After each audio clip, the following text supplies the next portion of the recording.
Et oui, parce qu'on est encore rentré bredouille, comme le disait Rudy Garcia. Donc le podium commence à se retrouver de plus en plus loin. On va faire le point tout de suite avec le classement, tiens, pour voir de quoi on parle quand même, messieurs, parce que c'est plus simple de s'appuyer sur un classement pour évoquer la course au podium. Messieurs, on va laisser un petit peu le classement quelques instants. Tiens, Stéphane, la course au podium, c'est fini le podium pour toi ? Mais même pas. Ah. Parce que ce championnat est tellement surréaliste qu'avec 2 victoires d'affilée, tu gagnes 6 places. Que non, c'est pas fini. Mais par contre, il va falloir vraiment qu'il se passe quelque chose. Quoi que ce soit. C'est-à-dire, c'est où on change l'entraîneur. Rennes a quand même réussi le coup sur le changement d'entraîneur. On va pas se mentir. Ils sont 8e. Ils sont encore dans la course, mine de rien. Grâce à un changement d'entraîneur. Voilà. Donc, il faut ou l'entraîneur ou l'arrivée de joueurs digne de ce nom, mais il va vraiment falloir qu'il se passe quelque chose. Voilà, c'est tout. Mais avec 2 victoires, tu reviens dans les rangs utiles. Oui. Non, mais sachant que tu as un match en retard. Ouais, mais sachant que tu as maintenant. Mais je suis désolé. Il y a 2 jours, on te disait tu avais 2 matchs en retard, donc au final, et ça fait 0 points. Tu peux pas te dire que éventuellement tu vas gagner, même sur un pour moi, c'est malentendu ton match contre Bordeaux, et tu peux être à 31 là. Tu peux être à 31. Oui, mais tu peux être à 31, mais du coup, le raccourci te fait dire que tu vas être à 31, mais que Montpellier, qui te disent que sur le match en retard, ils vont prendre 0 points. Ils jouent à Paris. Ok, effectivement, ils vont. Je me permets, Romain. Non, mais même Saint-Etienne a vu le niveau affiché hier, ils vont perdre des plumes, je veux dire, sur la fin. Ils reçoivent tous les gros. Ils reçoivent tous les gros.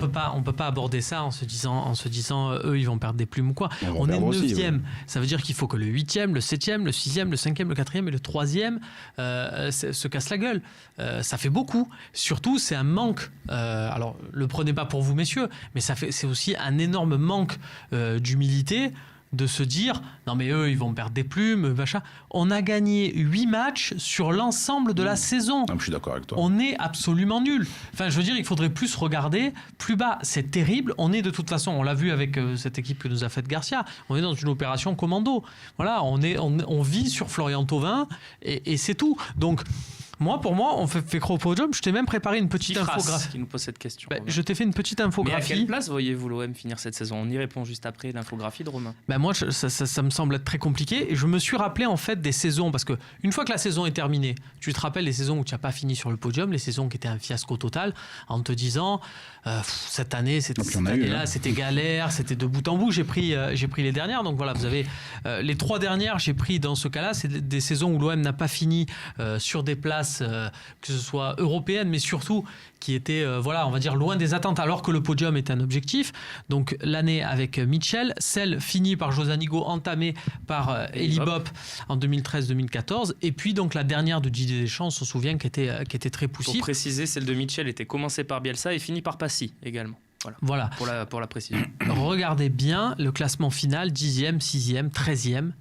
Voilà. Et à cette période-là, c'est-à-dire j'ai pris le classement de Ligue 1 alors qu'il restait 19 matchs à jouer, ce qui est la configuration de l'Olympique de Marseille. Deschamps, il était 6e à 5 points du podium pour au final finir 10e. On pouvait se dire, et à cette époque-là, je m'en rappelle très bien, je travaillais déjà au Phocéen, on se disait, mais le podium, c'est possible. On se faisait des moyennes anglaises avec Maxence Wolf, que je salue, et on était là à se dire, mais c'est possible, c'est compliqué. Et voilà, on le voit. Bon, l'année avec Anigo qui a pris la suite d'Eli Bop, c'est très compliqué parce que Lille avait fait Lille, Monaco et Paris avaient fait un trou, les 3 équipes sur le reste, donc c'était déjà très compliqué. Mais même l'année avec Mitchell, on était là à parler encore de podium alors qu'on avait gagné 0 match au Vélodrome quasiment sur toute la saison. Donc c'est très compliqué. C'est compliqué, c'est qu'on a tendance à se dire c'est la Ligue 1, c'est nul. Donc on peut y arriver, mais le problème c'est que nous on est encore plus nuls. Et quand je vois des équipes comme Rennes avec la dynamique, mais même comme Strasbourg, oui, le Strasbourg de Thierry Lauré avec Lamine Koné et Philippe Martinez en défense, là, ces équipes-là, on en est très loin. Mais vraiment très loin. Moi, je regarde, je sais pas vous, mais moi, quand je regarde Strasbourg, je vois Jonas Martin comme un top player. Je vois Jonas Martin. Tous sauf un joueur de foot. Non, mais je regarde Jonas Martin et je me dis waouh. Et après, je regarde mon équipe. Je me dis nous on l'a pas. Donc Donc c'est fini pour tout le monde là ? Non. Parce qu'il doit se passer quelque chose. Je reviens ici. Toi, tu dis c'est pas fini s'il se passe quelque chose. Voilà, c'est qu'il nous faut des recrues de haut niveau, ou alors le départ de l'entraîneur avec des recrues de haut niveau. Ou les deux. Non, mais dans le malheur, il y a une chance aussi, c'est qu'il n'y a plus de coupe. Il n'y a plus de coupe. Ah, il n'y a plus que ça. Ah, non, mais il y a plus Là, rien, t'as enfin. plus que le championnat à jouer. Donc il n'y aura plus l'excuse. On a bientôt un Il y a match par déjà semaine. plus d'excuses. Un but. Bah, c'est vrai que sur le dernier exemple, il y avait encore la Ligue Europa, la Coupe de France. Voilà, il y avait encore. Et voilà, quand l'OM la joue, on se dit c'est l'énergie qu'on va perdre, la Coupe de la Ligue, les Ah machins, non, on au devrait contraire, ça les met jeter. sous pression, ça met une Mais j'entends ça dynamique. chaque année, on entend ça chaque année. Donc là, que c'est plus là, c'est juste, j'essaie de voir le côté positif. Tony, Moi, j'ai pas envie de. Défaite à On est au Caen. mois de janvier, j'ai pas Défaite envie. à Caen, Tony. C'est cuit ou c'est pas cuit si on perd à Caen? Oui. Oui, voilà, donc on arrive Ah sur un ouais. match charnière, on est tous d'accord sur ça. Mais non Mais ça fait 15 matchs que Non, c'est mais charnière. voilà, ça fait 15 matchs que c'est charnière. C'est ça, moi, que je comprends pas. Je l'ai dit sur ce plateau. Après le match de. Mais bon, on peut mettre du monde en charnière. Non, mais voilà, c'est le problème. Après le match d'Andrézieux, j'ai quand même lu dans la presse, un quotidien qui légende le sport, qui avait un titre le mardi ou le mercredi, c'était Garcia. Bon, ben vraiment, contre Monaco, c'est sa dernière chance, hein, parce que là, voilà, contre Andrézieux, c'était. Non, tu perds déjà contre Andrézieux, c'est une humiliation.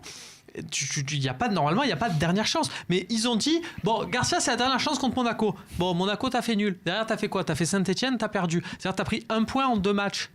Donc, c'était ta dernière chance, mais tu as 1 point en 2 matchs. Et aujourd'hui, on est d'accord, Rudy Garcia, il va pas être.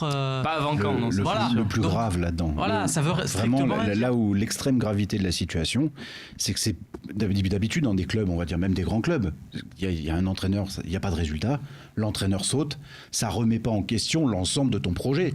C'est qu'aujourd'hui, on nous met on a mis le club dans une situation où c'est l'ensemble du projet qui est en train de se casser la gueule.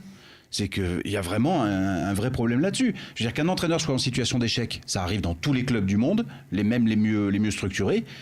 Que cet échec remette en cause et mette en danger l'ensemble du projet, Tiens, ça c'est va assez, un peu sur c'est scandaleux. le message de Mika sur le forum, Stéphane.